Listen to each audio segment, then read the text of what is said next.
kuonetsetsa kuti ndondomeko ya chuma itukule ntchito ndi nsanamira zokweza chuma cha dziko.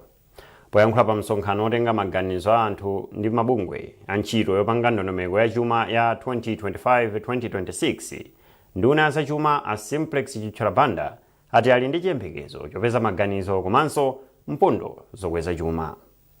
Iwo ati ndondomekoyi ikhazikika pa nsanamira zakayendetsedwe ka ndalama komanso kuchepetsa ngongole za dziko lino. Kotero ati ndokhutira ndi maganizo omwe awapeza pakutha pa zokambiranazi.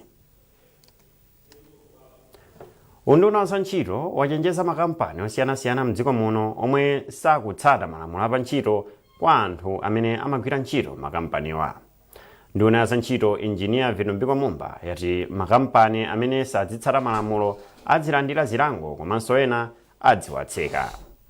Izi azinena pamene undunawo watseka makampani atatu m'boma la Lilongwe omwe akuti amaphwanya maufulu a anthu ogwira ntchito. Bungwe la Competition and Fair Trading Commission CFTC lalamula kampani ya Paramount Holdings Limited kuti ibweze ndalama zokwana 6.1 miliyoni kwacha kwa mmodzi mwa alimi a ndondomeko ya Mega Farms ku Balaka.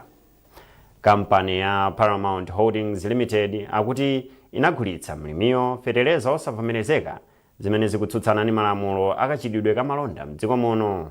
Ndipo mmodzi mwa akuluakulu ku bungwe la CFTC a Brenda Bota anayankhula izi pa msonkhano wa atolankhani umene bungweli linakonza mu mzinda wa Lilongwe.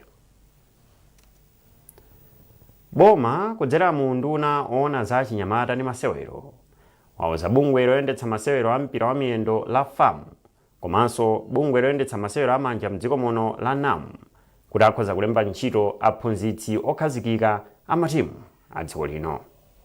Mneneri mu ndunawo a Macmillan Mwale auza MBC kuti izi zatsimikizana dzulo pa mkumano umene nduna yoona za masewero Uchisi Mkandawire inachititsa ndi akuluakulu a mabungwe awiriwa.